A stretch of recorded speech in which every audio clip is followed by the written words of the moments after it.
We must guard against the acquisition of unwarranted influence, whether sought or unsought, by the military-industrial complex.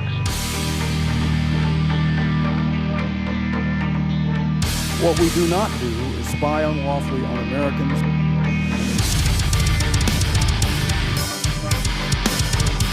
We are leaving in 2014, period.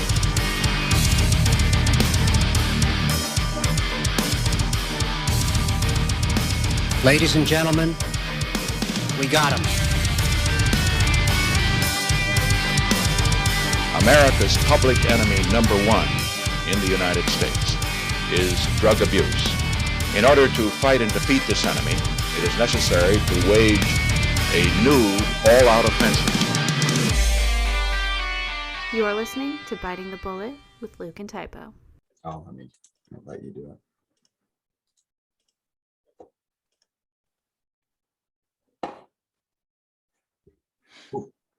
Dope. Dude, that's fucking stronger than my goddamn bourbon, bro.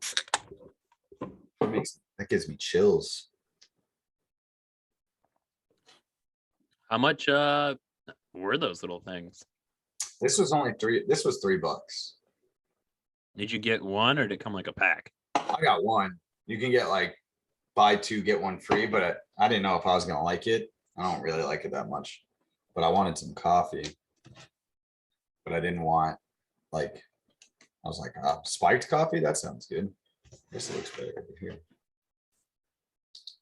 Yeah, I always like putting a little bit of Jameson in my coffee, but I didn't know they made something that came in a can. Yeah, they have I think they had a regular black. But I got the mocha figuring if I didn't like it, Val could drink the rest of it, but I like it enough that I'm gonna fucking drink it. Yeah, fucking podcasting. Dude, we're podcasting. That's what we're doing right now. It's been a long fucking week. There's a lot of shit that happened this week. Yeah, dude, I think, well, it's Friday. If everyone fucking knows, the biggest thing that just happened was not fucking guilty, all accounts. Not fucking guilty. God damn. I was getting nervous, to be honest, like for the last couple of days. It was taking a while. For the last couple of days, and I just really didn't think that the defense was well put together. And maybe I'm a little biased because I listened to Reichert Law the entire time. But I just didn't think that it was that put together. Even so, I think I texted you before I even started watching the Reichert guys or the Reichert guy. I texted you I don't think that closing, because it was on Monday. I was like, I don't think that closing for the defense was very good. And I don't think I just thought he sounded, but I went back and watched Reichert's stream on it and they loved his closing. And I was just like, I don't know if that's going to resound with the jurors. Apparently it did. He's fucking not guilty on all 5 accounts. Yeah, I also kind of think that just watching all the fucking footage that happened over, it's going to be hard to convict.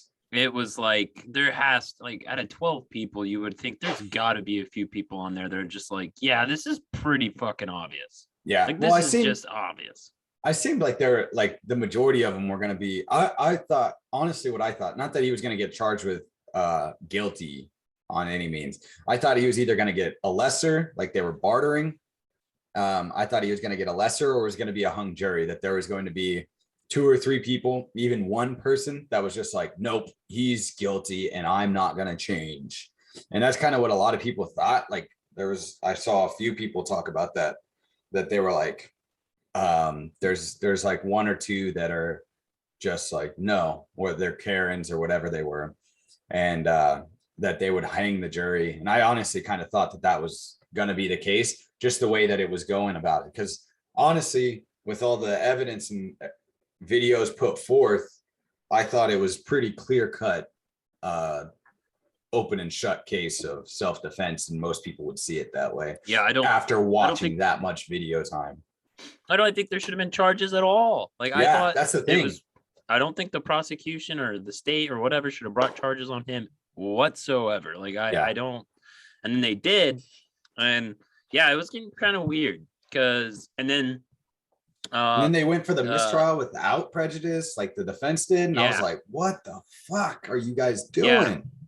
So look, I think that's I think the defense was kind of getting nervous because the jury was taking so definitely. long. So and a mistrial just in general, you already know what the state's going to do, and then you have more time to prep and all that. So just a mistrial in general, and they redo it. They have a lot better shot in the next one. Yeah, and it was kind of like a win-win situation where if he gets acquitted on all charges because of self-defense, they win.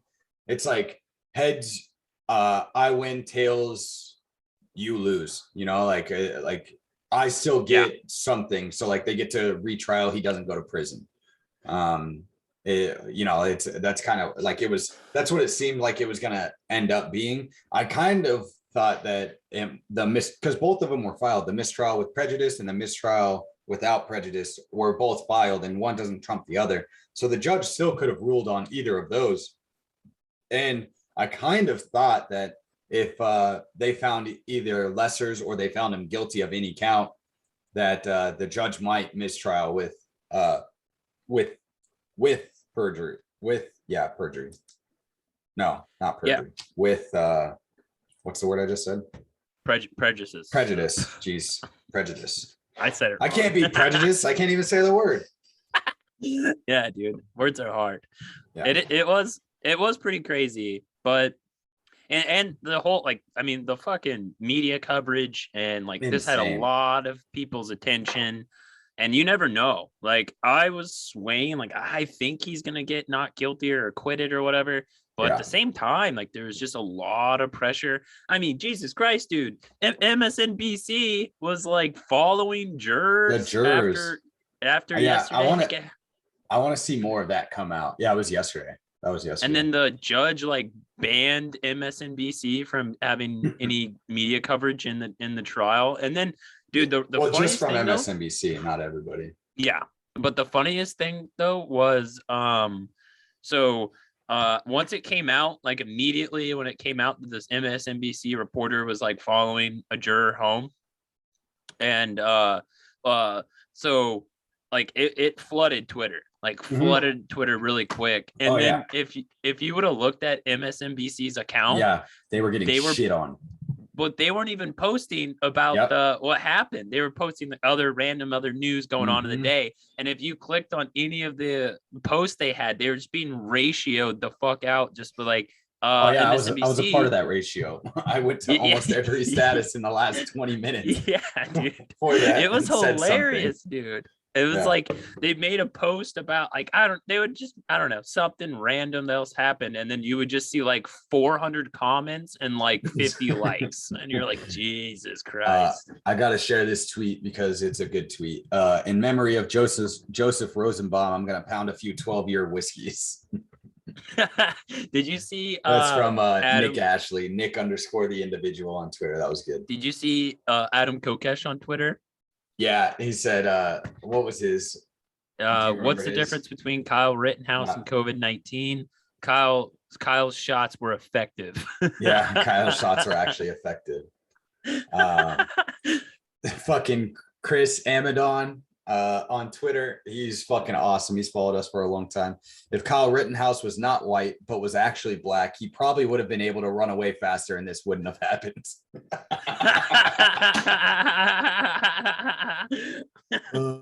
Oh, that's pretty good.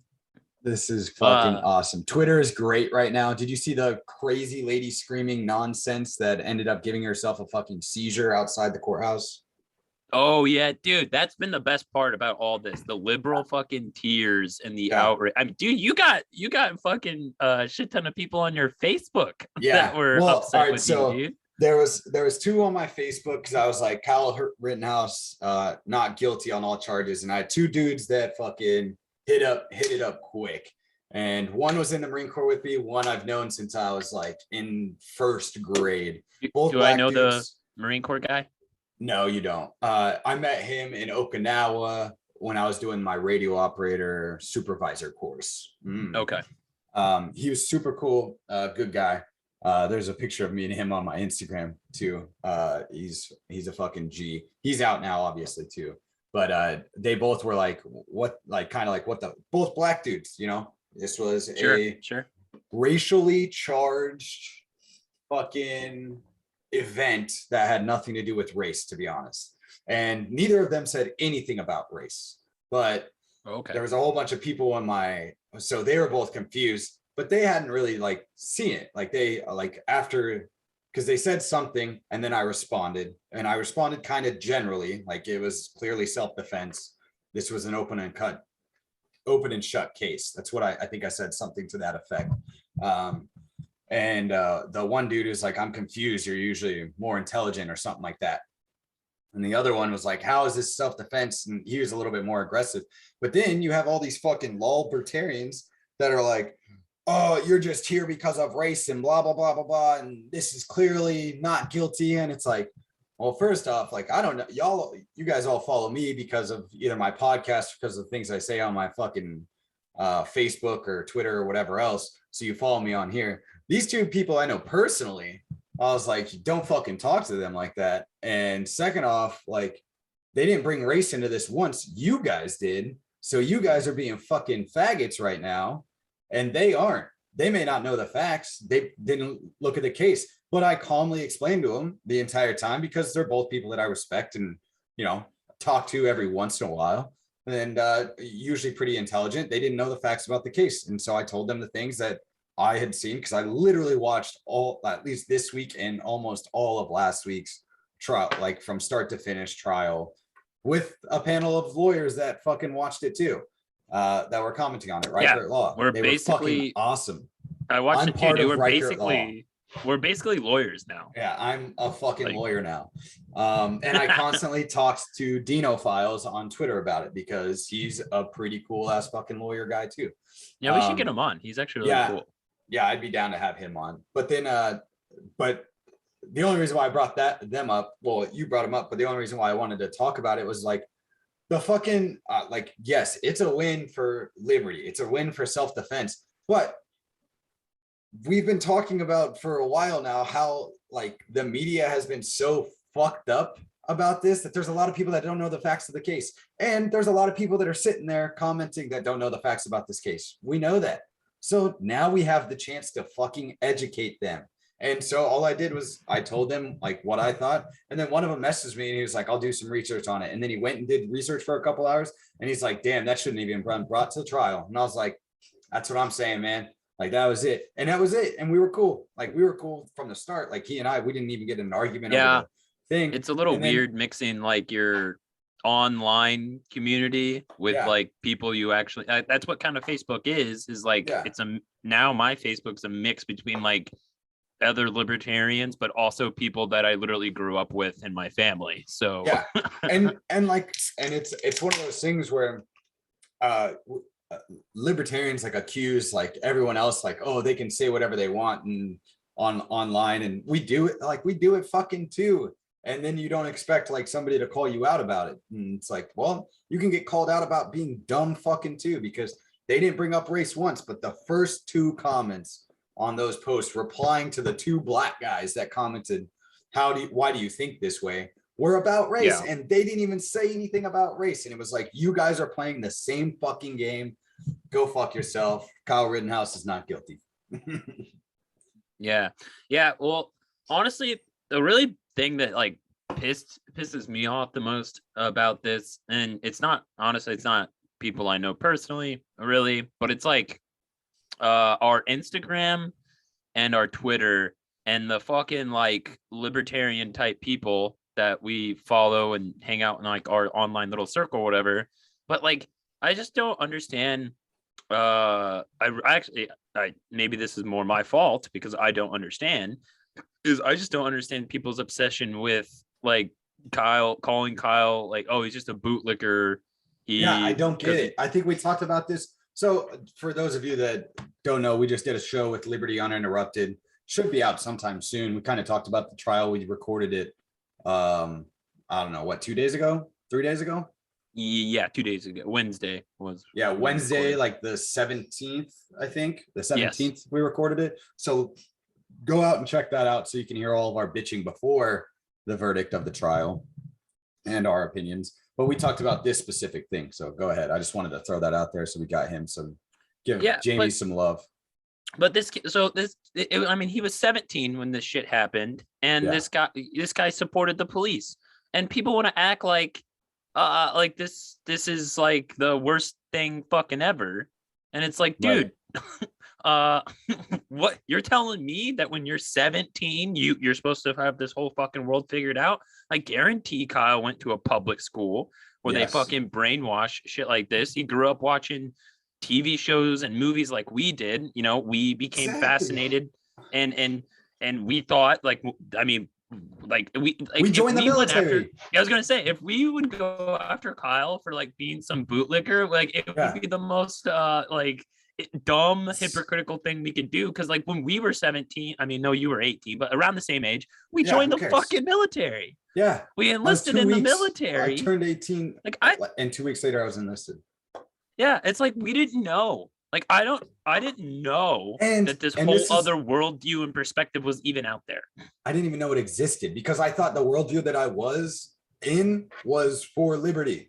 Like literally thought that's what it was for. Like, this is what these people, like, I don't get it. They listen to our show and we've repeated this multiple times. And I've seen the same people like argue the same points it's like, well, then why do you fucking listen to us? Then we're just hypocritical assholes, which we are. Like, I get it. Like I can understand the hypocrisy of it. You're just mad because he's not saying it now. But guess what? Most of these people when they were 17, 18 years old, they were fucking either apolitical that didn't think the system worked or were left or right leaning. Like they were like half the people that listen to us, I bet you more than half the people that listen to us were fucking retarded righty fucking bootlickers. I bet you they fucking were. He's 17 years old. And there's some 17 and 18 year olds now, and there's some 17-year-old and 18-year-olds then that fucking grew up, like libertarian. I get it. But guess what? The majority of this movement is not, because the majority of this movement has been left or right their entire lives and now within the last couple years or since the Ron Paul movement or what have you, that's when they figured it out. But they were much older than 17, 18. I was like, I said it on Jamie's show on Liberty Uninterrupted. This guy is a perfect person to, like, if you're at ASU going to fucking nursing school or you're on the campus, make friends with Kyle Rittenhouse if you're a libertarian and fucking turn the guy. Let's not get him on CPAC for the next 40 years. Let's get him on fucking, Dave Smith's podcast. Biting the bullet. Biting the bullet. But he's going to replace Jared as our third co-host. He's probably got more kills than Jared too. He's got more justified kills than Jared. So he was actually defending himself. Jared was slaughtering children. Kyle Rittenhouse actually defended liberty last year, and Jared was just slaughtering children. Jared was enforcing tyranny. Everybody loves Jared so much on this fucking show, but they're not calling him a bootlicker for literally killing people in the Middle East. Like, all right, dude, you guys want to sit there and call fucking Kyle Rittenhouse a little bootlicker cadet when he was part of the fire department, which we've had people on the fire department here that talk shit about the fire department too. But he was literally part of the fire cadets and has one picture of like it looks like a fucking shitty Halloween costume. Like, I don't know. I just think it's fucking stupid that all these people are so upset about Kyle Rittenhouse for being, a right-leaning 17-year-old kid. Yeah, okay. from fucking the northern side of Illinois. Like, get the fuck out of here. Like, and also, at least he's not a lefty. It's great. It's really great that an 18-year-old kid is not going to spend the rest of his life in jail for what we consider is obviously self-defense. And it's great for his family that they don't have to go through this anymore. And it's all great for that. But like it or not, this Kyle Rittenhouse thing is much bigger than him now. That was the point. and like there was a lot of eyes on this, probably more than possibly ever before, just because with like, you know, the Rakita Law and then all those other YouTube lawyers. Oh yeah, and that's what it was. Rakita, not Reichert.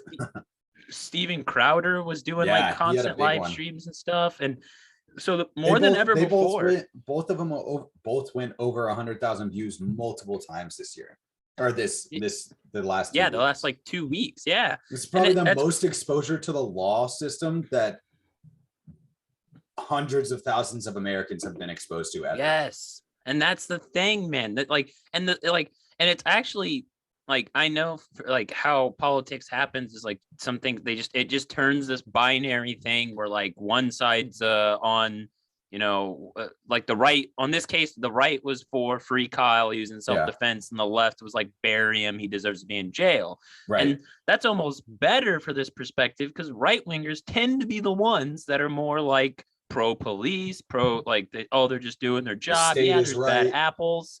And now they watched in real time. Like they watched these prosecutors lie. Their closing statements, they didn't like miss or try to push a narrative one where take a beating. They Take your beating.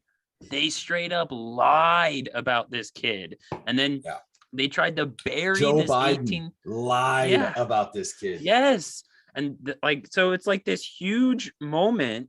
And like I think I brought this up on Jamie's podcast as well, but in when I was watching the Rakita Law stream, when they were doing the closing arguments, and there was a bunch of people in the chat that were like, wait, why is the prosecution literally allowed to lie? Yeah, like lie about this. It's like what we talk about fucking cops. They're allowed to lie to you at any point in time when they're investigating you. And it's like, why is that okay? But if you lie to them and it comes out in the court of law that you lied to them, you get thrown in a fucking prison cell. It's like, it doesn't make any sense. And they were allowed to lie on national television, and millions of people saw it on YouTube streams all over the fucking world. That is and a it's huge, like, so what the, like it's an eye opener. It's a fucking huge ass eye opener. Yes, that's the biggest thing about all this is like now people watched in real time what the prosecution does in these trials, what they will do. They will go at any lengths possible to try to get a verdict, so they get a little notch on their belt, so they can get patted on the head and get promoted and move up in this garbage ass system. Yeah, and dude. Like, but I don't know, like that. Like, to me, I was like, it's holy a white shit, pill. dude, It's kind of a white pill. Amazing. Yes, well, and it's I posted amazing. When I found out that they were coming back in to give their verdict. They gave like the families like an hour's notice or whatever. I tweeted out, I don't know if you saw it, but I tweeted out, I was like, this is my white pill and like one of my last hopes for humanity kind of thing. But I think that they'll return a not guilty verdict on all accounts. And yeah, I just sent that because I was like, I was really, really hoping. Hey. Sorry. Bray's got shit to say, dude. He's psyched up about the Kyle Rittenhouse case. Yeah, she's fucking lit right now. Fucking bitch. But I said it right before then that quiet little girl, come here. Anyways, I said it right before, and it was kind of like, this is because I honestly believe that there's no way that people could sit there and find him guilty. Yeah, because it's one thing that like this is like the I don't know exactly how the jury stood on this, but it seemed there was some people on the jury that were buying into the narrative that the corporate press was pushing out.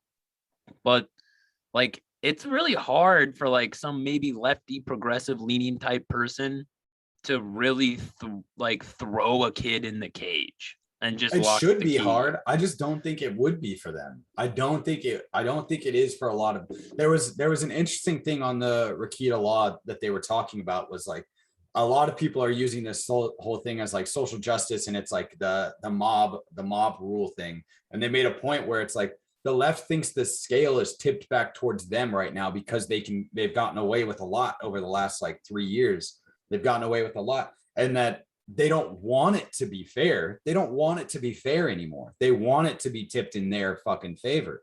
And I fully agree with that. And that's why I'm like, I don't believe that it's hard for them anymore. And I believe that's why it took so long. And I bet you there was people that were like, I bet you there was a large majority of the jury. I'm sure we'll hear about it. Almost every big case has a book written about it from one of the jurors, or, you know, some news. Yeah, Kyle Rittenhouse will write the book. Yeah, but I meant from the jurors' perspective, like where they come out and say what the deliberation went like, because everybody's gonna want to know. I want to know. Yeah, there'll be documentaries about this in like 5 years. Yeah, but like what I meant is like there's going to be jury people that come out and talk, and I bet you we'll hear something, and maybe it's true and maybe it's not. You don't know because you're not there, but I think you'll see that there's going to be there was a large portion, a large majority. I'm going to say like 9 to 3. I think it's like 9 to 3, 10 to 2, and that were like, no, this is self-defense. And there's 2 to 3 that were like, he's got to have something because this isn't safe and this shouldn't happen, or he's absolutely guilty. There's no way you're changing my mind. And so they sat there and they deliberated, and basically those 2 to 3, 1, 2, or 3 sat there and tried to convince them that that they needed at least something, that they weren't going to take nothing as an answer. And they were like, going back, and could you because even with the lessers, the way the lessers were written and everything, because he had a gun, it was going to be like a 15-year sentence and a 14-year sentence, even with the lessers. So if the reckless and the murder like wasn't approved, and they were like, no, and they went to a lesser, even with both lessers getting approved or a guilty verdict, he was going to be in prison for like 30 years. And I bet you the people that were like, no, this is self-defense. There is no way we can convict and put this guy away for 30 years. Because it was almost like if they got guilty on one, then he'd have to be guilty on the other.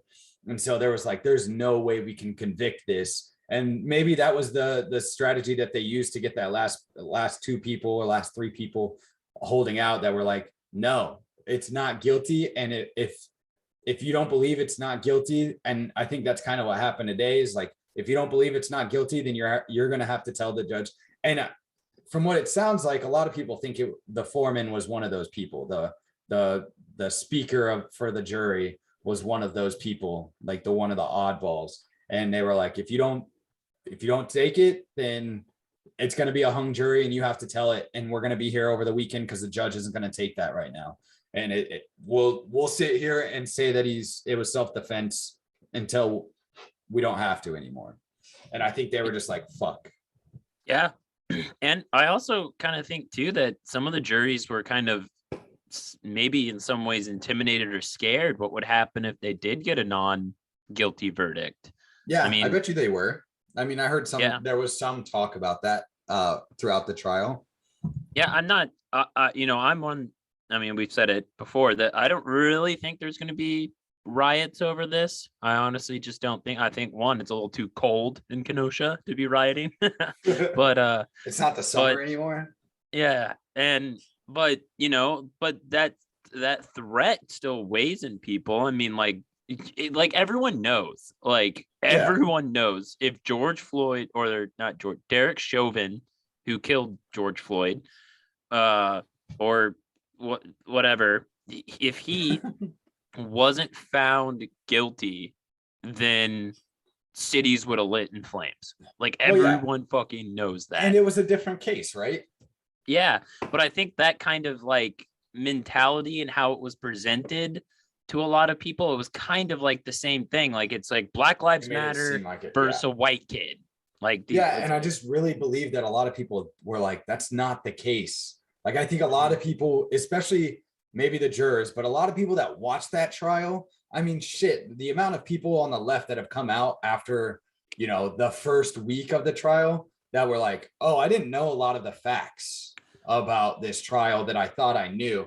Like the amount of hardcore lefties that came out and said shit, it was pretty surprising. And it was like, well, and also a lot of them were like journalists and like personalities, like social media personalities and stuff like that. And it's like, how did you not like, and it just goes to show, like you and I, like, yeah, we kind of jump to our own conclusions pretty quickly, but I also go and look also, like I try to consume as much about the subject that I'm making a snap decision about as much as possible. Like, I mean, there's some things that I don't, but for the most part I do. And I know you do too, but like these people, all they had to do was look a little, like not even scratch the surface of these cases. And the things that they were saying were completely asinine and wrong. And they didn't realize that until last week. It's been over a year and that some of these facts have been out for longer. Like, I just didn't understand it. It's like, how do you call yourself like you have research? Some of these people have fucking research teams for them. Like none of them told them. Like, what are they doing? What is the point of these shows? What are these point of these personalities? Like, who are, like, what the fuck? Like the Young Turks, that was a clear example of like, you have all this production value in your show and you aren't even spouting correct facts. Like, even if you wanted to say that it wasn't self-defense, you were spouting for over 8 months of this thing, that he brought a gun from over the border from Illinois, which doesn't make sense. Like, why would you bring a gun from the strictest gun place and it not be valid in a less strict gun place? And then on top of that, that he killed Black people. Like, that was like the biggest one that people found out last week, that he killed only Black people. Like he was legitimately what the prosecution tried to make him out to be in their closing statements. And in some of their lines of questioning, he was an active shooter. And it's like, you people are fucking insane. Go fuck yourselves. You should be drawn and quartered and tar and feathered. Dude, you know, if there was a Black person that Kyle Rittenhouse killed, they would have put the picture of that person all over everywhere. Like, that's just what they do. And they would have found like the best picture to present this person to. And like, you just know that that's what they would have done. And, but even with like out that, I mean, there was some cases I seen where they were literally making Joseph Rosenbaum to be this heroic justice warrior for Black Lives Matter. And this, so funny. This guy, okay, when I say this guy is a pedophile, I mean like the worst of the worst. Like, he actually raped 9 to 11-year-olds anally. Yeah. Like, that's actually what this guy did. It's not that he exposed himself or whatever, like you might assume, like some people can get in trouble for pedophilia. I'm saying like he is actually the worst of the worst when it comes to pedophiles. Raped children. And they held this person up. And there's people, I mean, dude, did you see the fucking signs that these protesters had outside the courthouse? I didn't see any of outside. Like, I literally didn't see any of outside. I just saw it online, and it was a poster, and this fucking white woman in a mask that was holding the sign up, and it was the 3 victim, I don't even say big, I will say the 3 assailants, because now it is in the court of law a self-defense case. The 3 assailants that attacked Kyle Rittenhouse, it was their faces on Superman, like doing the Superman pose. Yes, dude. And it goes to show that most Americans, they don't know politics or cases or anything, like what the details are. They only know the propaganda. Yeah, like and it's insane. I just saw Joe Biden, he tweeted out something about the verdict, and I'm trying to find it. I heard earlier he got asked about why he called him a white supremacist when it had nothing to do with it after his fucking colonoscopy, whatever that fucking word is. I don't know how to colonoscopy. Yeah. Colonoscopy. That's it. He got asked about it afterwards, and he was like, oh, you know what? I'll just stick with the jurors. I think what they did was right, and I'm not going to go back off the jurors. But he said that? Yeah. Really? I'm not going to take anything from the jurors. Dude, But dude, I typed in Joe Biden, and the top 3 things on Twitter is Joe Biden, his name, and then the second one is Joe Biden is succeeding or succeeding, and then the last one is Kyle Rittenhouse because he said something big about it. I'll try to find it. Go ahead. What were you about to say? Well, I know like the mayor of New York, de Blasio, made a post about how this is injustice or whatever, and he got ratioed on Twitter. He got ratio, and like, you know, I know, like dude, sometimes maybe. Dude, this is what Joe Biden posted, when this happened at the debate stage. Let's see if it pops up. All right, I'm gonna turn. Oh yeah. Yeah. I know that. So it says there's no other way to put it. This is Joe Biden's tweet from his Twitter. There's no other way to put it. The president of the United States refused to disavow white supremacists on the debate stage last night. And it's a picture of Kyle Rittenhouse in Kenosha. And it's like, oh, yep. Okay. Yep. Yeah. It's fucking insane. You know what's so fucked up about that too? Is that like Joe Biden is responsible for the deaths of more people of color. I know, dude, that's what kills me. Like, that's the one thing that I try to get everybody to understand. He's the architect of all of these hard on crime bills over the last like fucking 40 years. He's responsible for getting these laws passed that lock up more black people than ever before. And like, so, and he's the one, I'm calling out Kyle Rittenhouse for being a white supremacist. And it's like, dude, like the hypocrisy of these people, and they have no shame about it. They just have no shame. They do not care. They just will fucking sacrifice a 17-year-old kid's life to further their agenda and go to sleep just fine. Oh yeah, sleep just fine. And that's one of the biggest things that I think libertarians need to hit on, especially with like convincing more right-wing conservative type people, is that like it wasn't the rioters attacked Kyle and then Kyle defended himself, but it wasn't the rioters that tried to lynch him afterwards. It was the cops. Yes. The cops are the ones that tried to fucking bury this kid and denounce him and lied about it and almost lied about it on the stand, but knew that they would get in trouble and had to backtrack statements. This is what Joe Biden said. He said, "I stand by what the jury has concluded. The jury system works and we have to abide by it." That's what he said in response to calling him a white supremacist last year and during his campaign run. Yep. Just another fucking insane politician shady thing to say, like just totally ignore the question and say something irrelevant almost. Yeah. And you know, like I was trying to find the other thread. There was a good thread somebody had. It was like, show me your best meltdowns from the Kyle Rittenhouse trial today. And there's plenty, dude. I don't remember his name. I don't remember who posted it, but it's something in his post. It says like Liberty Dad. And the first one was de Blasio.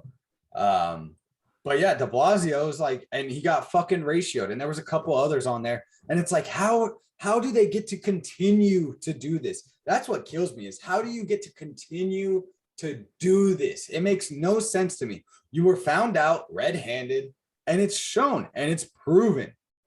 And even without the jury verdict, the way that Krause and Binger fucking reacted on that, fat fucking Littlefinger, like did their whole spiels the entire time. They got caught, violating Kyle Rittenhouse's Fifth Amendment rights. They got introducing new evidence and then literally fucking up the transfer of the file. They created a new one and gave it to them 21 minutes after in a brand new file, different than the file that they to the defense, to Kyle Rittenhouse's defense attorneys, different than the one that they had, and then lied about it again during the court proceeding. And then on top of that, even before, they were trying to charge him with the whole gun law that was clearly Kyle didn't fall into, and it was a clear position. The law is written very clearly. What else did they do? They brought up evidence that was talked about pre-trial not to bring up, and then when they brought it up and obviously were objected to, they said, oh, well, I thought it would be okay because of my questioning of the witness. And that's not what you're supposed to do. You're supposed to, all right, now after you figured out that you think that it's okay, you dismiss the jury and say that you need to talk to the judge and then bring it up, and he tells you if it's allowed or not. And like this whole thing, they've done so many things, and this is why a mistrial with prejudice was completely viable the entire time. And second off, it shouldn't have even been brought to a fucking trial. They should have looked at the video footage, and it's clear as day. It's clear as day. And that's why it's not guilty on all 5 accounts, because it's fucking clear. And these people are pieces of shit, and the Kenosha Police Department are pieces of shit. And I just don't understand how these people can continuously lie and not get in trouble for it. And hopefully both those dudes get disbarred. I honestly hope their lives are ruined for trying to ruin another person's lives. I think that's fair. Yeah. I think, well, I think disbarred is a little light, but I don't think the internet will allow us to elaborate on what should happen to those guys. But yeah, man, like I think this is overall, like, because I don't exactly know, but I've heard a couple of different lawyers talk about this, that once like precedent is set in law, other lawyers and prosecutors can look to those things as examples for their cases. They did it in this trial. And and once, like, if Kyle Rittenhouse would have went down for this, I mean, they're just an easy gateway, and I'm sure it still happens, where prosecutors can go after people executing their Second Amendment right to defend themselves. And I really think that because with how high profile this case was, that this would have really set a tone where we're at in America. And I think it even does set a tone that they even went after him in the first place. So I think we'll see more.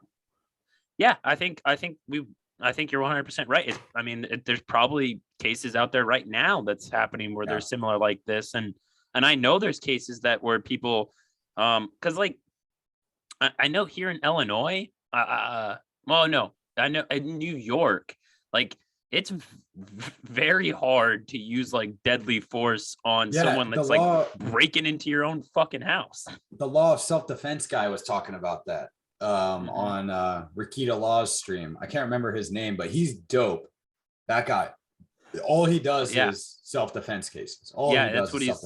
Yeah, he's like specifically self-defense. Like, what did he was very. He had a fucking quote today. Go ahead, keep talking. He had a quote today that was fucking dope, and I'm gonna find it because I retweeted it. But I just think that like this is just one of those defining moments, and like it or not, like Kyle Rittenhouse has now become a symbol. It's I don't even know if the kid might not even want to be the symbol. He probably just in a lot of ways he might just want to put this all behind him and move on with his fucking life. He might not even want to be some sort of political activist about all this or anything. Like, he probably just wants to fucking move on, and it's probably going to be hard for him to do that. But he's now become like this symbol, and that's what I was trying to explain to people on like Twitter and Instagram, where like they were just all like, oh, why are you guys making him out to be a hero? And it's like, okay, listen, I don't necessarily think this kid's necessarily a hero.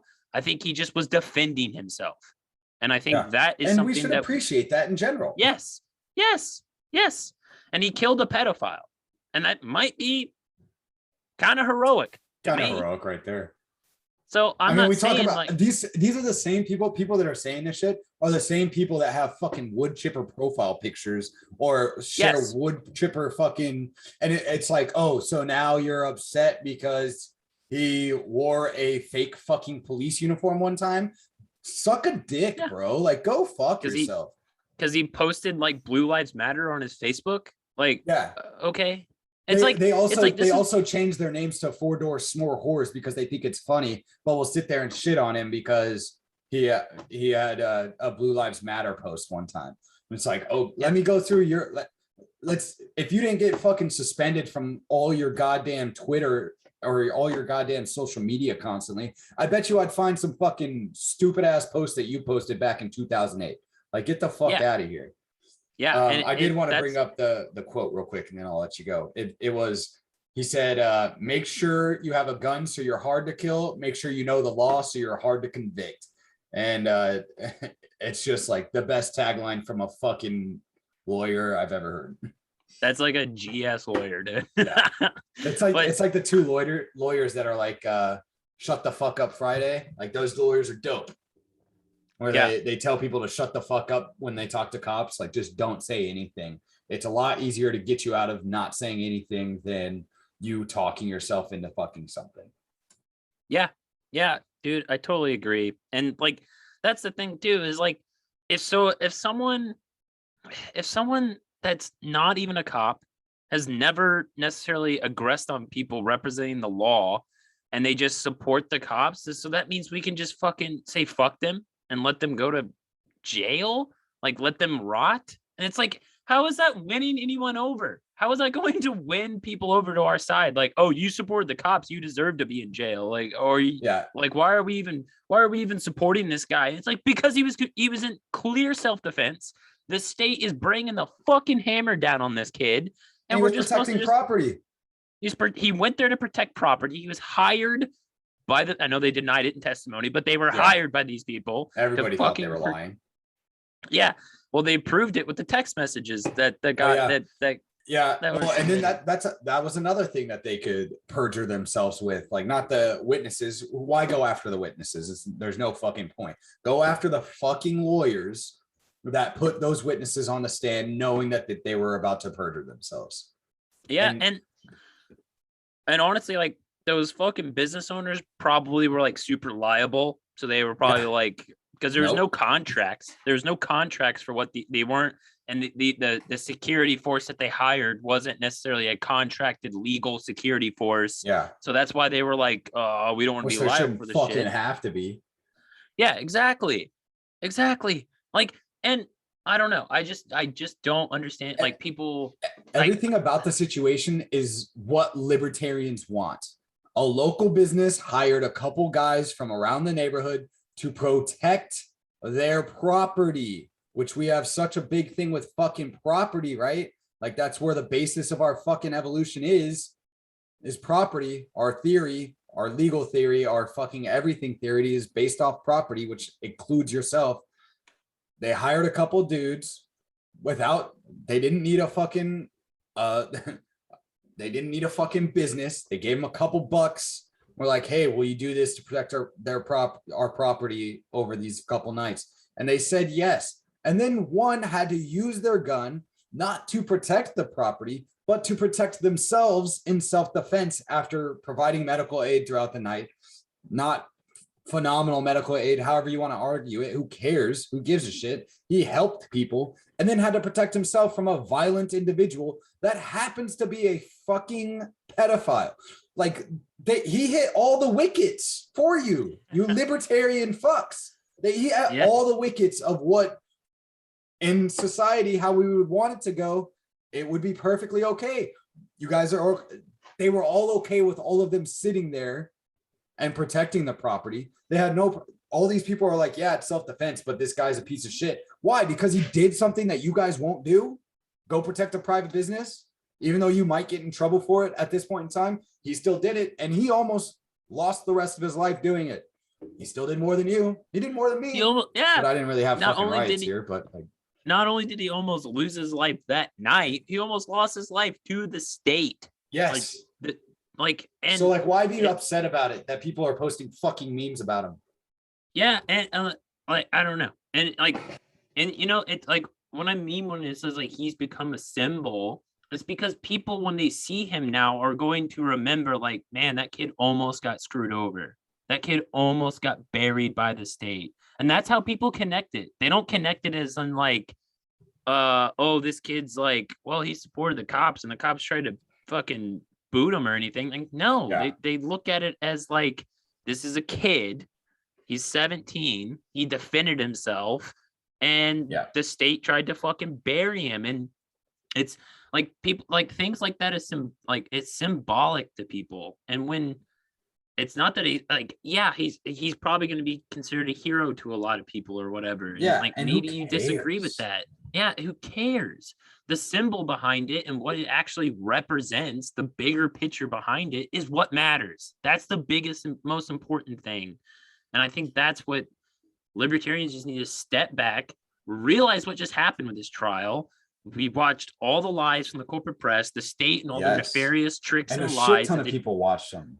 Yes, and like so many. I mean, Steven Crowder is like one of the most famous internet conservative type people. Mm-hmm. And he just went through like play by play, watching this trial, explaining how these fucking prosecutors were terrible. Yes. And it makes them back up a little bit and be like, man, we support the cops, and they tried to bury this fucking kid in self-defense after he killed a pedophile, not just a pedophile that was attacking him. Yes. And then it's so easy and so easy for like anyone with a liberty-minded message to like just latch on to and be like, yeah, we're the dudes that are backing Kyle Rittenhouse, but not only are we backing Kyle Rittenhouse, we're the ones that's been calling out the state for all their fucking depravity, all the shit that they do to people. And, if Black Lives Matter was actually smart, if they were actually like for criminal justice or whatever, they would latch on to this too and be like, yeah, this is what we're talking about, conservatives, this injustice that's happening. But BLM's like a fucking probably garbage Marxist fucking bullshit. Yeah. It's fucking, I don't know. It's just so frustrating that libertarians just keep bringing up that, oh, well, he's a bootlicker. It's like, who fucking cares, dude? Who fucking cares? Half of the fucking people in this movement bootlick something. Or used to. Or used to, at the very least. So I found the post. It was Jeremy Todd, JTodd601 on fucking on Twitter, and his post was Rittenhouse Cope and C thread post Twitter meltdowns here. I'm going to read a few of them. So Mayor de Blasio, Anthony Huber, Joseph Rosenbaum are victims. They should be alive today. The only reason they are not is because a violent, dangerous man chose to take a gun across state lines and start shooting people. To call this a miscarriage of justice is an understatement. The far right trolls who would think it makes a difference whether a violent gunman got his weapon before or after he crossed state lines are missing the point. 2 people are dead and their killer is left unaccountable. That's not justice, and they know it. This is a fucking blatant lie in the first half. And the second half, he tries to justify the lie that's saying that it's illegal and it's unacceptable, and it's not illegal. He was legally allowed to have the fucking rifle in his possession, and they fucking attacked him. The violent person of that whole situation was Rosenbaum, and then the 3 others that came afterwards. And they also lied about knowing who Jump Kick Man was. It came out like yesterday. They knew who he was. The prosecution knew who he was the entire time and lied about it. Another one, Ashley Nicole Moss. I don't know who the fuck that is, but she said, she's verified on Twitter, Kyle Rittenhouse is a murderer, despite the narrative. The narrative is on your side. The narrative is on your side. Despite the narrative some people would like to push, he is not an American hero defending this great land, in quotations, and no verdict will change that fact. He simply has the right skin color for protection from his crimes. Sickening, but not shocking. That's their other argument right now, is that because he's white, he got not guilty. Not because he killed black people or anything else, that if a black man was there, a black man would be convicted guilty in that situation. And this is my problem with this. My problem with this is, how do you fucking know? Because you can't prove that. And second of all, just because they're making it sound like it's murder. He's a murderer. And that if a black person did it, he would be a murderer. But if a black person was in the same situation that Kyle Rittenhouse was, he would have outran the fucking people, the white people trying to catch him. I'm just kidding. They would have all been sharing, this is white supremacy in America. These 3 people deserve to die, blah, blah, blah, blah, blah. And they would be wrong. They would be wrong, because if Kyle Rittenhouse was black, everything he did was absolutely correct. I wish Kyle Rittenhouse was a person of fucking color just to prove that fact. Dude, honestly, I don't know what the narrative, how the narrative or the press would have reported this if he was a black guy. If he was a black guy with a rifle defending property and he killed 3 white or 2 white people and injured another that were supposedly BLM protesters, I don't know how that narrative would have played. They would still call him a white supremacist, like they call all the other black people that show up to those rallies in rifles. And I don't even think it would have got as much attention. I don't think the press would probably pay attention to it as much. I think they would report on it when it happened, and then they would just ignore it after that because it doesn't washed away. It doesn't fit their fucking narrative. Yeah. Let's see another one. Alexandria Ocasio-Cortez, AOC, our favorite Fed.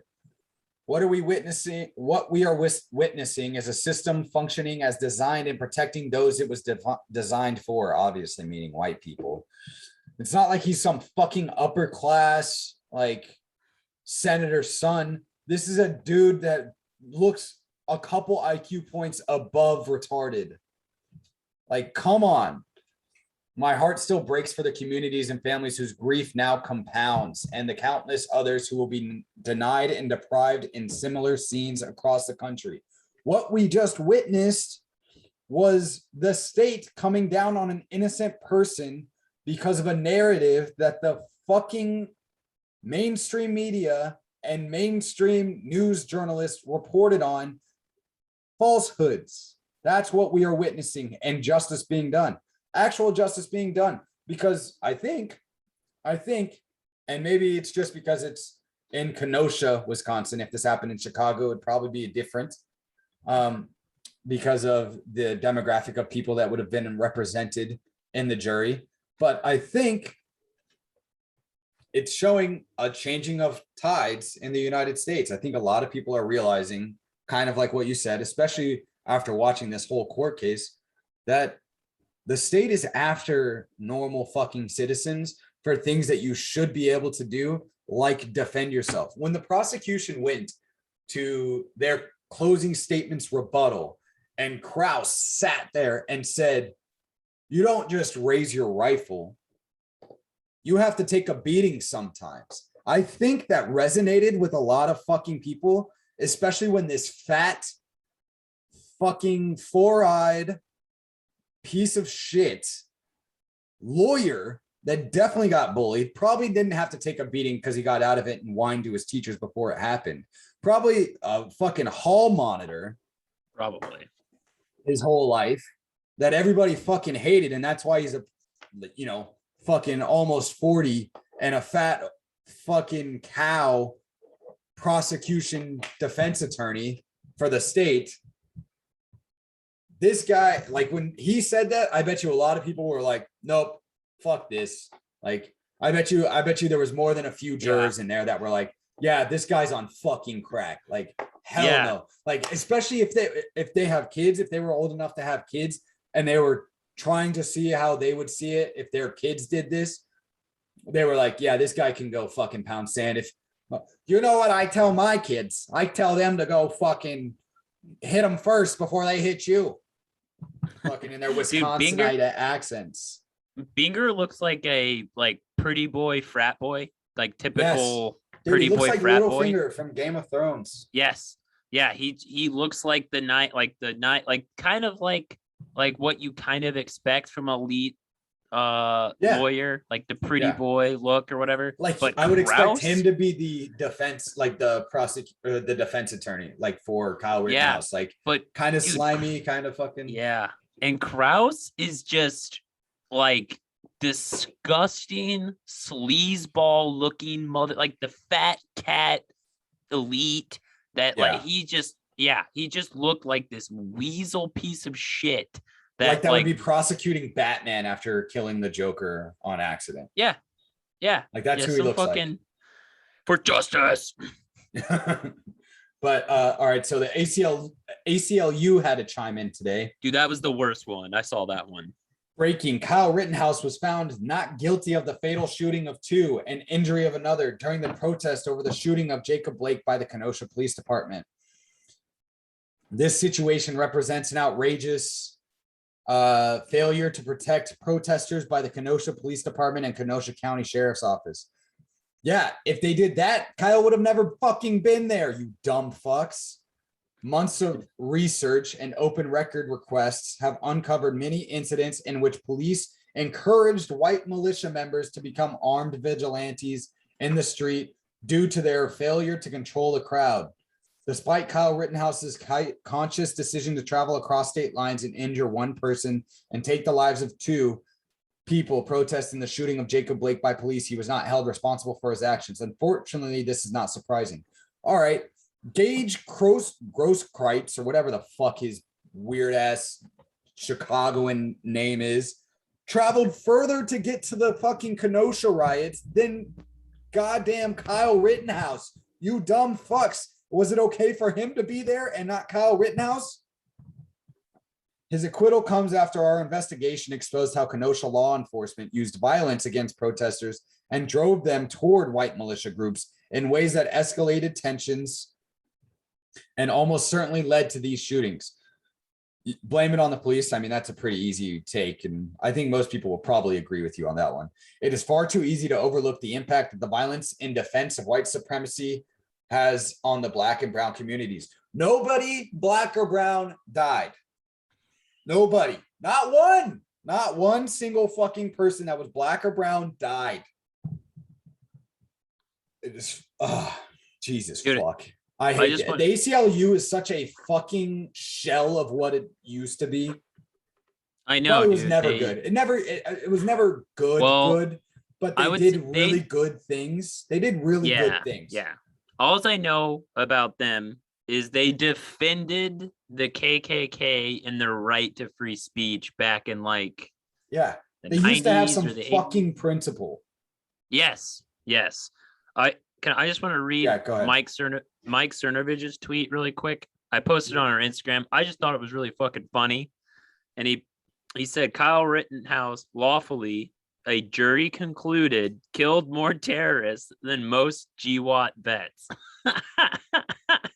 We've been saying that all week, dude. We've been saying that. No. People need to I wish we could trace people that take our stuff and just make it sound better, because that's something that we have said from the beginning last year. I'm not going to read the rest of the ACLU. Fuck them. Julia Loft, Wisconsin is one of the states that allows judicial recalls. This is not a call to action. It is a statement of fact. This is fucking stupid. These people are fucking ridiculous. Tolarian Community College. Nobody fucking go here. Sickening. It's not just the system that's broken and racist, but the people within it. An immoral act followed by the immorality excusing of the perpetrator. After quote tweeting NPR. Where's Tolarian Community College? What the fuck do these guys do? I review cardboard and cardboard accessories. He/him. So this is, fucking garbage. They don't do anything. That's his bio. Dude, I just don't fucking understand. I don't understand these people. The judge, Cori Bush. Cori Bush is a U.S. Congresswoman, MO-01. Is that Missouri? District 1? Yeah, St. Louis strong. Yeah. Yes. So Cori Bush is a fucking mean person. Listen to this. The judge, the jury, the defendant. It's white supremacy in action. All of them are white supremacists. Every single one. This system isn't built to hold white supremacists accountable. It's why Black and brown folks are brutalized and put in cages while white supremacist murderers walk free. I'm hungry. I'm hurt. I thought it said I'm hungry. She was fat. I'm hurt. I'm angry. I'm heartbroken. I was like, I'm hungry. That's fucking weird. There's the first meme underneath it is a car, and then somebody trying to put a box spring into the car, and it's like a little car, and the car says it was white supremacy, and then the box spring says case involving 4 white guys, and it doesn't fit in the fucking car, and then the people there they're scheduled the left, or the left is written on them, and it's 2 black ladies trying to put this. I don't know if it's going to show up. Let's see if I can get it. No, it's not gonna come. Whatever. I didn't see Anyways, anything. but it's just like these people are psychotic, and I feel like I'm out of touch with reality sometimes because the way that we believe. But like these people are like clearly out of touch with reality, or just trying to create their own in such a way that if they just keep saying it, it's going to happen. It's like, you think people are okay with white supremacists? There's so many fucking videos of like some dude doing the Nazi salute and just getting wrecked by another white person. Like, this isn't like all white people are like, yeah, white supremacy is pretty fucking cool. I'm not going to say nothing about it. How about you, Jerry? Like, that's not what they're fucking doing. Like, Nazis are fucking gay. Nazis If deserve to be anything- punched. You Yeah, kind of if deserve anything- the reaction after that, the consequence of that action. But I'd punch a Nazi. Like, fuck. I'd Yeah. punch a fucking KKK Well- member walking in a hood through a black community. With how rally. broadly they use the term, It's people just are not gonna be worth- like, yeah, people are just be like, yeah, I am. Fuck you. A Like, I don't sitting congresswoman just said that the judge, the jury, and everybody inside the courthouse were white supremacists. What? Who the fuck are these people? How do you even say that? Like, I just don't get, when there's been proven in the court of law after taking his phone that he has they took his fucking phone. They gave him the phone. They gave him the fucking phone to see if he had any, don't you think that the fucking prosecution would have brought that up in the fucking trial? Oh, Corey 100%. back fucking 100%. Bush. Like, Jesus 100%. Christ. Like, why wouldn't they? That would just make their case better. Oh yeah, dude. Like, that'd be so easy to He's a play white on. Like, supremacist. oh, he's a white. He even if he made like a racist joke, If he they would have said- brought that into trial, and they would have said like, this is why Kyle was there, because he has this racist mindset and wants to encounter a BLM protester and shoot them. Like, that would He like, could have, yeah. He could have quoted a Kid Cudi song that said the N-word in it one time, and they would have been like, this shows that he's a fucking white supremacist. And it's like, okay, it's literally got music fucking notes on each side of it. And he listened to too much Man on the Moon in 7th grade. Like, get the fuck out of here, you weird motherfuckers. I don't understand. I'm so glad Kyle got not guilty on all 5 counts. But I really wish there was backlash for these people. And maybe there is, and I'm kind of being black-pilled about it right now because they can just say these things and get away with it. But maybe we see a fucking wave of these people getting voted out. And I'm not saying that voting is like the fucking ultimate way, but at least it's a blip on the journey to a right direction. Like, it's like, oh, look, there's something that shows me that the United States completely isn't falling for this shit. Like, yeah, there's some people, but not like, if these people that say these things and can get away with it, like, if they get voted out or whatever by their own districts because people are like, oh shit, maybe I don't really want them representing me. At least I wish that they would, go fucking put their head in the sand and start chugging fucking sand in the middle of the desert. Like, I want them to rot in pieces. Like, I mean, I think there is backlash. It's just not the backlash that we want. Like, we believe these people are very evil. They're very like, just the most sinister people alive today. But it's not going to be the backlash we want. Like, in a fucking just world, people like this would be thrown in a cage, especially like politicians and these corporate journalists and stuff like that. But I think the real value that we're going to get out of this is people are going to start recognizing that, like, these people are just full of shit. They're fucking full of shit. And we don't have to give them any more credit anymore like we used to. Yeah. Because honestly, dude, if this fucking trial and these events all happened 20 years ago, and like it played out the exact same way, but there's not, not everyone has a cell phone. There's not all this video footage. The trial's not necessarily live, constantly being streamed on the internet. I think things would have played out very differently. I honestly believe that Kyle Rittenhouse would be rotting in a cage right now, this very moment, because now we can we have the ability to constantly record. I mean, the whole fucking scene, everything that happened was all caught on camera. And if it wasn't, I really think like the prosecutors would have got their way. They would have portrayed this kid as this evil fucking mass shooter. White and supremacist. Most people in the world or America would have not really even paid attention to it. They would have just got away with throwing this kid in a cage and forgetting about him. Yeah. But thank God that we have the internet where like people could actually watch exactly what happened. And now they're this it feels, it feels like it's not the majority, especially when you see all these blue check marks. They're the one, it seems like they're the ones that kind of run Twitter. But what really happened here is like there was a large consensus of people that were like, no, this is fucking bullshit. And it forced politicians, because we were paying attention to it, normal people like us just on social media, since we were paying attention to it, it forced an opposition to happen of Republican type people to be like, oh, my base is really paying attention to this. I should probably tweet about this and be very against it as well. And that's kind of how things work now. Yeah, and I mean it's kind of how it should work.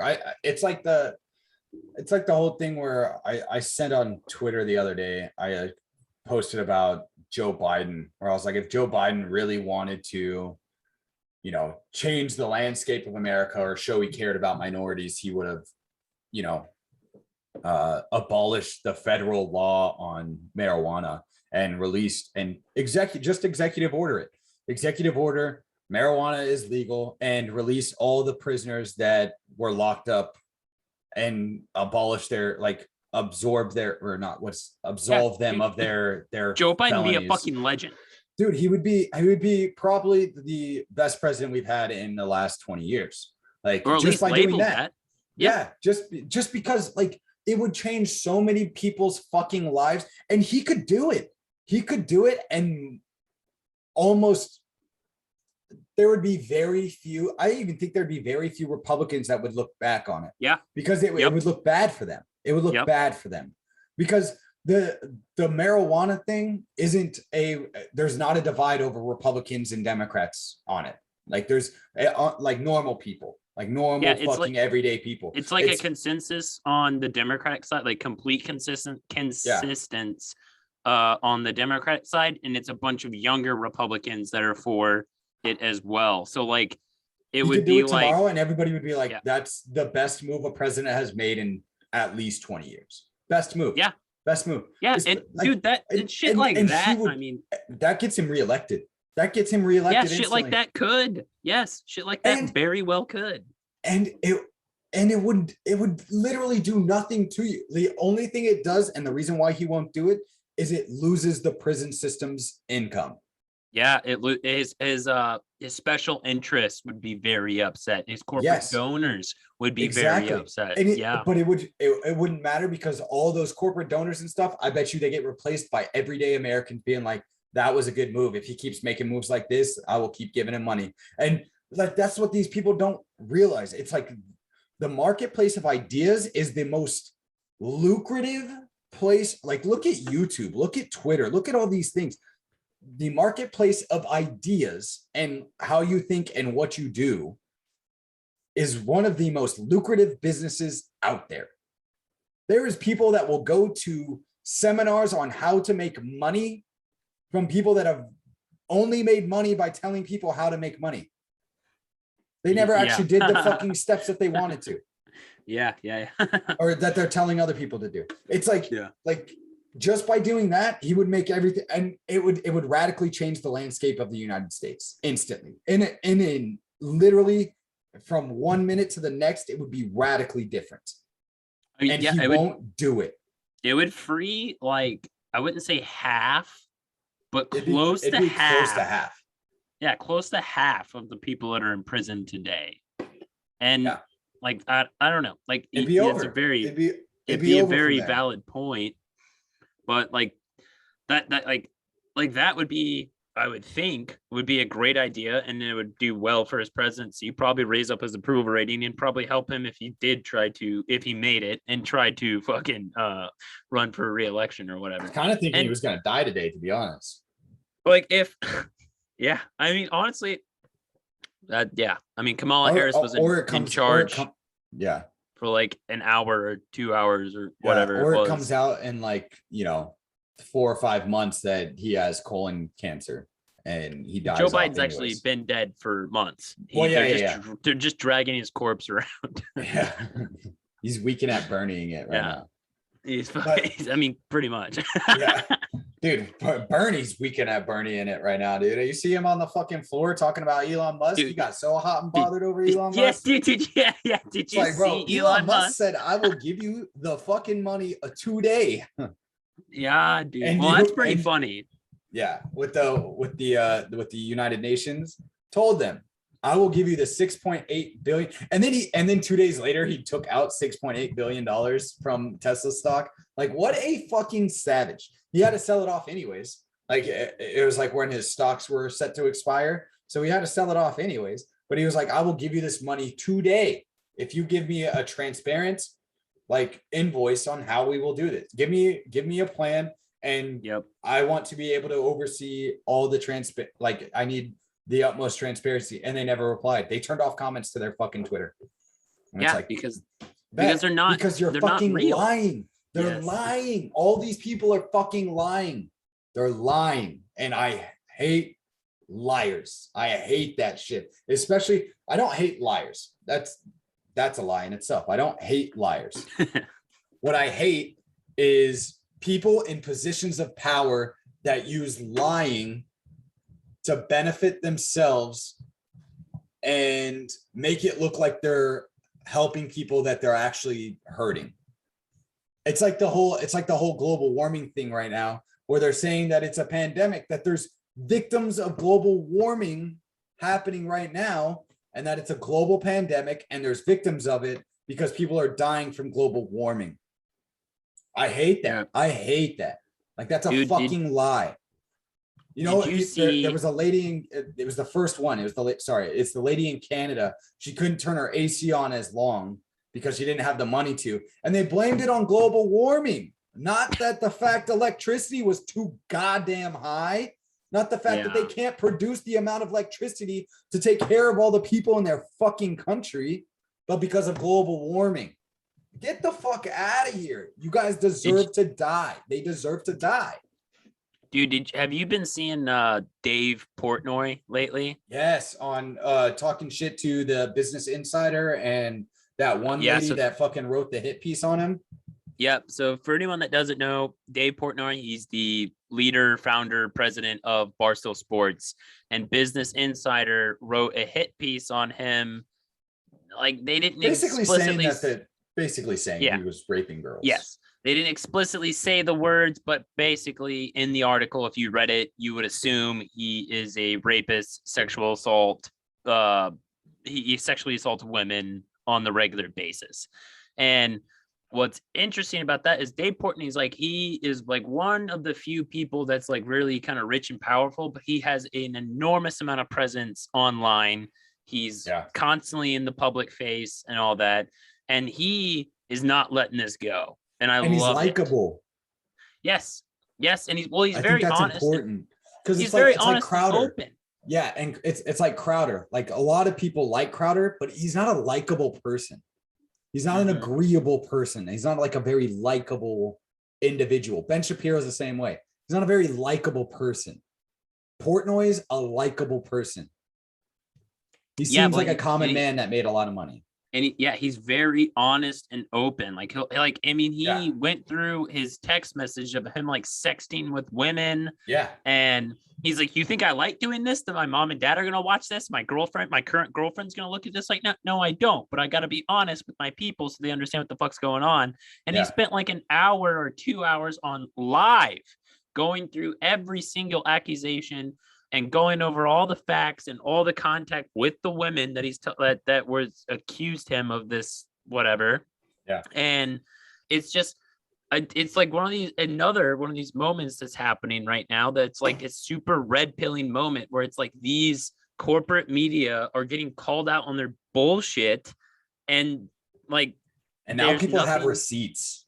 Yes, and he brought all the receipts. He brought everything, and like, I don't know. I'm not saying that like fucking Dave Portnoy is the fucking truth or whatever, but it's just like he's fucking bringing the hammer down. He has a huge following, a massive amount of following. It's like basically rivaling ESPN and NFL, whatever, any other sports network that covers sports and shit. And he is fucking bringing the hammer down on these people, and he's calling out, like, he didn't even just like go after the woman that wrote the article on him. He's going after the owner of Business Insider and fucking like bringing up all the egregious things that they do behind the scenes that no one brings attention to. And it's just another one of these moments where, like, I mean, and Dave Portnoy, he kind of had this red pilling moment too when the whole the Robin Hood scandal happened. Yeah. When like they basically shut down people from buying any more stocks in what was it, GMC, and then what was the other one? No, not GMC. AMC. GameStop, and there was one other one, but I can't remember. And then that's when like the Wall Street Bets guys became famous, and Dave Portnoy was kind of part of that, and he was going on like Fox News, other news site, like just trashing the fucking dude that's in charge of Robinhood and the financial system. And then now he's just like going hardcore after this Business Insider article. And it's like these people are now finding out that like, oh, they're not the controllers of thought anymore. Like there's other people that have their own following that they built up themselves, and they're going to explain what's really fucking going on. And I think it's like, it's weird because it's like it's almost like the newer like millionaire richer people that are coming up that kind of like new money versus old money. Yes. It's like, yes, exactly. It's the new money versus the old money mentality. And I mean, I wouldn't say they're like 100% like radicals or whatever, but they're like, they recognize when they're being fucking screwed over. Yeah. And they recognize when the common person is being screwed over, and they're calling that shit out. And it's just like a fascinating time to watch this shit in real time, that they're calling out these old systems. Yeah. It's the same thing with Joe Rogan. Like Joe Rogan is peak in that. He gets almost 11 million views per episode. 11 million He's the views mainstream per episode. He is, he's the epitome of what mainstream is. And the thing is like, you may not, I don't fucking agree with him. I don't agree with him on a lot of his fucking views, like social, like healthcare. I think healthcare is a major problem in this country. I don't think his view is the correct one. I really don't. For sure. I don't know if my view is the correct one. I fucking watched John Q the other day, and I got really fucking livid watching John Q, because it's like, he's fucking right. Like, this shit is fucked up. But I think this shit is fucked up because the state has so much involvement and runs protection for these companies. And I don't think if that protection was there, they would get to be as dishonest as they are. And like, but that's a whole other ordeal. But you know, like, I don't agree with Joe Rogan on a lot of fucking things. I think he is kind of a lefty. That's fine. The fact that he can sit there and bring on a CNN doctor and call him out on why his news network is lying about him. And that's the other thing. Tim Pool, same thing. I think the same thing about Tim Pool. We've said multiple times, I think they have a lot of very milquetoast takes when it comes to things. It's like, how can you not get over that last little bit? It's hard to get over that last little bit if you have a lot to lose. It's really hard to get over that last little bit if you have a lot to lose. And they have a lot more to lose than the rest of us, to be honest. Like, the rest of us, like Typo and I, we don't have a lot to There's not a lot to lose here. Not a lot to lose. I lose even if you destroyed my life, it ain't a lot. I was like, you destroy my life, I lose an alcoholic problem and a life problem. So like, there's not a lot to lose there for me. So anarchy sounds dope. Let's go. But like, for a lot of these people, they built their following on, calling out injustices and things like that, or things that they saw injustice. He was part of the Occupy Wall Street movement, which, for the most part, a lot of Ron Paul libertarians came from the Occupy Wall Street movement. Jesus fuck. Like, we agreed with it to an extent. We also saw how corrupt it can get very quickly. And you know, the thing with it is like these people, it goes back to the Kyle Rittenhouse thing. We can't just fucking shit on people because they don't agree with 99% of your views, or they agree with 99% of your views. They're not at the last 1% yet. It's like that last 1% is a big 1%. That's the longest 1% there is to get to fucking anarchy. And maybe they're not at 99%, but most of them are at 90%. The system is rigged. It's fucking over the common day person. And these are common day. Tim Pool, tell me that motherfucker didn't come from humble beginnings that had nothing. And tell me he's not a common man that has actually done something with his life and figured out how to make money. He has. And he didn't figure out how to make money by like, you know, playing the stock system or this, that, or the other. Figured out how to make money by doing what he was good at and what he loved to do.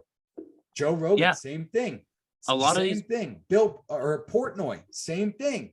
Yeah, they did it by doing things that they loved to do, and they made it their life, and they did it. They're normal fucking people. They aren't normal anymore. I'll give you that. I understand, but they came from normal beginnings. And do they lose sight of it a little bit? Yeah.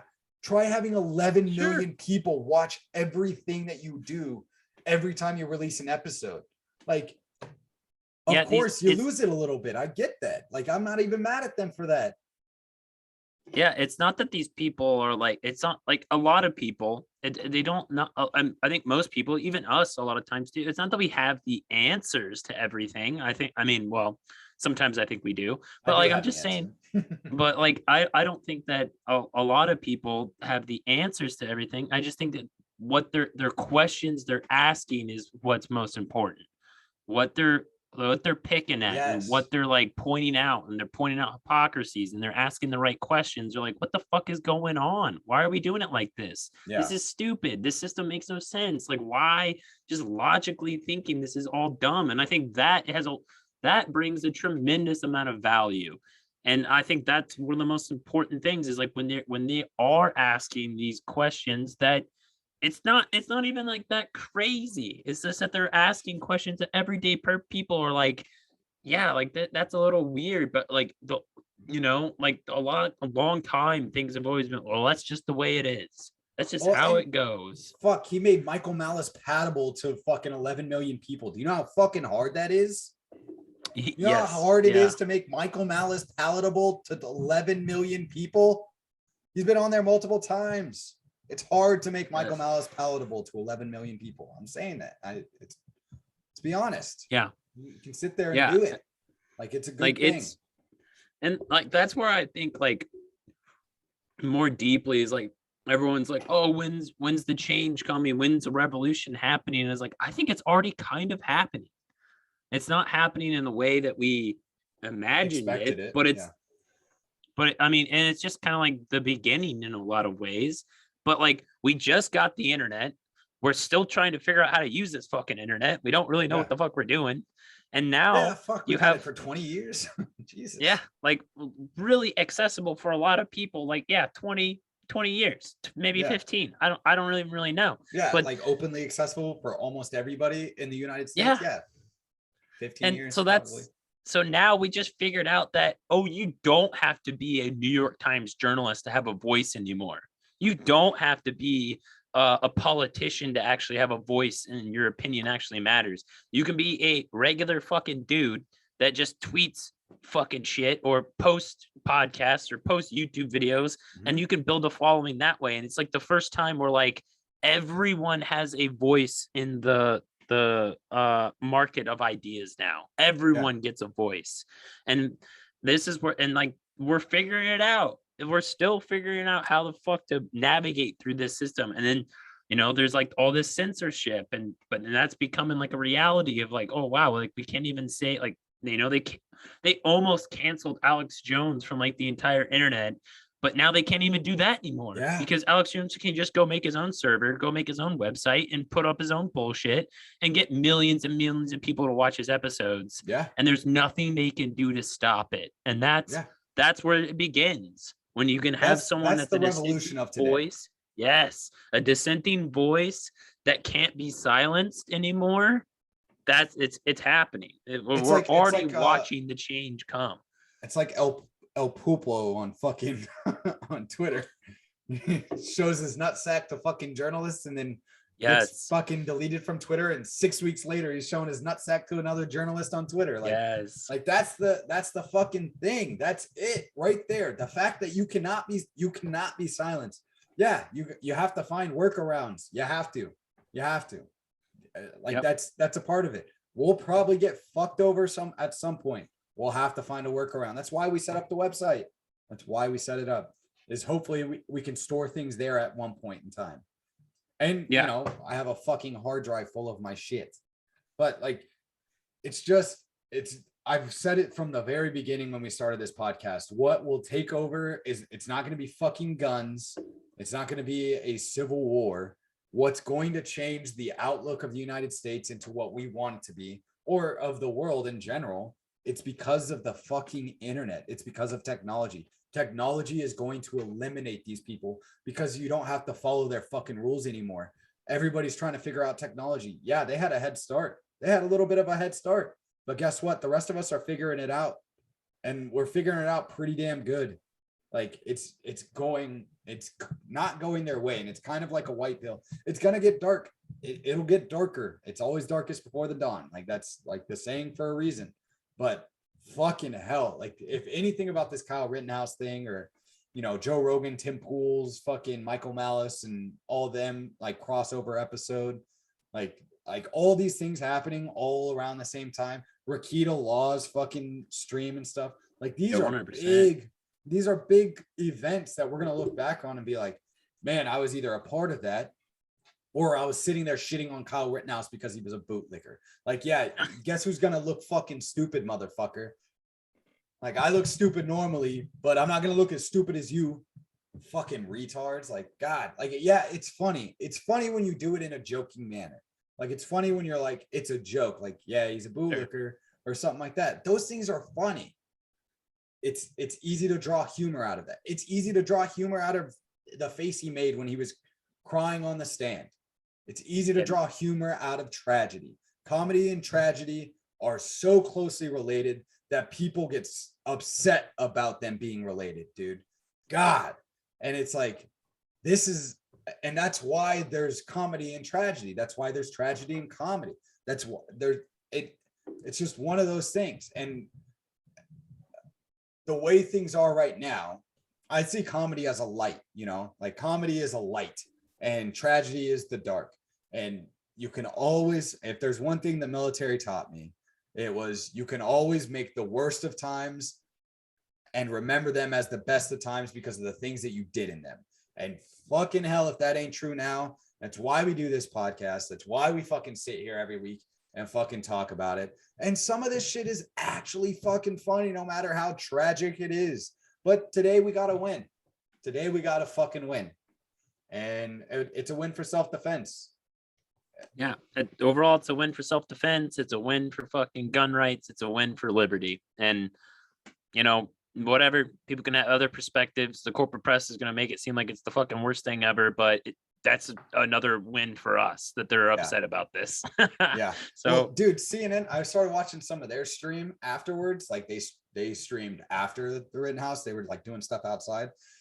And they were like, oh, I just want to bring you some facts from the case that weren't readily available before the case. And it was like, he did not bring the gun across state lines and like these things like that. And I was like, yeah, now they have to fucking say it. Of course. Now they have to say it. Yeah, now they're saying it. And their attorneys are saying different things. Even though the last 2 weeks, their attorneys have been sucking dicks of each other on fucking Zoom. Like, now they get to fucking say it like, oh, we weren't entirely incorrect, but we have some factual evidence that shows that we were wrong on these points. Yeah, they're like, how does Michael Mount? They're factual but not truthful. Yeah. Yeah. It's like he still crossed state lines, and there was a technicality, and that's why the judge dismissed the gun charge. And the technicality was that it was fucking lawful, bitch.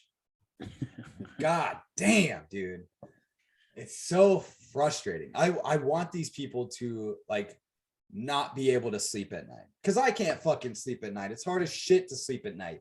But these people just fucking pass out on their goddamn My Pillows that fucking Pacific fucking sells on all the fucking shows he goes on. Yeah. I just fucking can't stand enjoy it, your fucking white pill, everyone, Yeah. and Luke. This weekend you should be a little happier in our dark days of tyranny. I think so, at least. Yeah, it was definitely a win. And that's why I said it earlier. I was like, my white pill, like hope for humanity moment today was, I think it was about an hour before. And I was like, I think he's going to be not guilty. Like, I honestly believe he's going to be not guilty. And it turned out true.